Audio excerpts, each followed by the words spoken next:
We know how COVID-19 has ravaged many nursing homes, but what about the other end of the age spectrum? Our investigative unit has obtained new data that shows nearly 1,000 positive cases at child care facilities across California. Investigative reporter Candice Nguyen has the story you'll see only on NBC Bay Area. Last month, Early Horizons preschool in Sunnyvale got the call it had been dreading. 2 siblings attending the daycare tested positive for COVID-19. So when you got that call that this happened, what went through your mind? Yeah, it was immediate, like, what's our first reaction? What do we need to do? What do we need to do to make sure everyone stays safe and it's not spreading? Antonio Labrador is the director. He says the parents started feeling sick on a Wednesday, but dropped the kids off at daycare because they were unaware they had COVID. They didn't have any symptoms while they were here.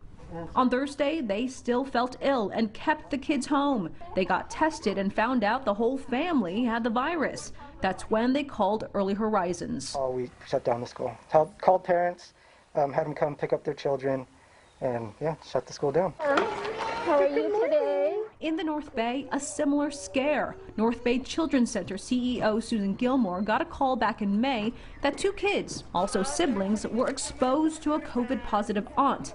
The children later tested positive. So these are kids that never would have been tested. They were asymptomatic, went through the check-in every morning, taking their temperature.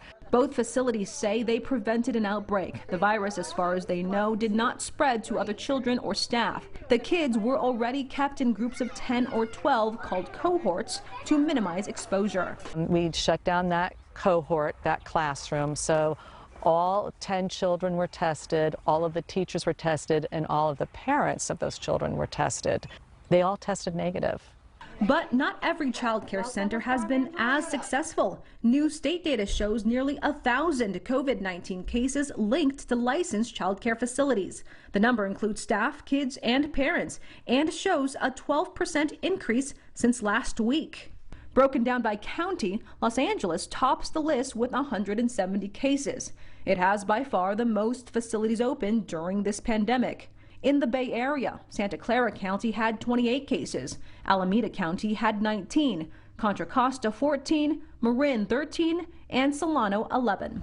I do worry about it, but Liz Levatino and her husband are aware of the risks, but like so many Bay Area parents, they both have full-time jobs. You're faced with an impossible choice, like your livelihood or your child. Early Horizons reopened on Monday after closing for 2 weeks to deep clean and re-sanitize its facilities. Some parents might be uncomfortable or scared to bring a kid back after something like that. What do you want to say to them? It's a very valid concern. It is risky. We do have a consent form for our parents to sign that they know the risk. But, I mean, just make sure the centers are doing everything possible just to make sure they're not spreading.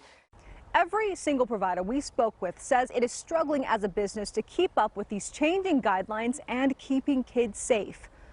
For resources on what you can do if you're a parent, head to NBCBayArea.com/investigations. With the Investigative Unit, I'm Candice Nguyen.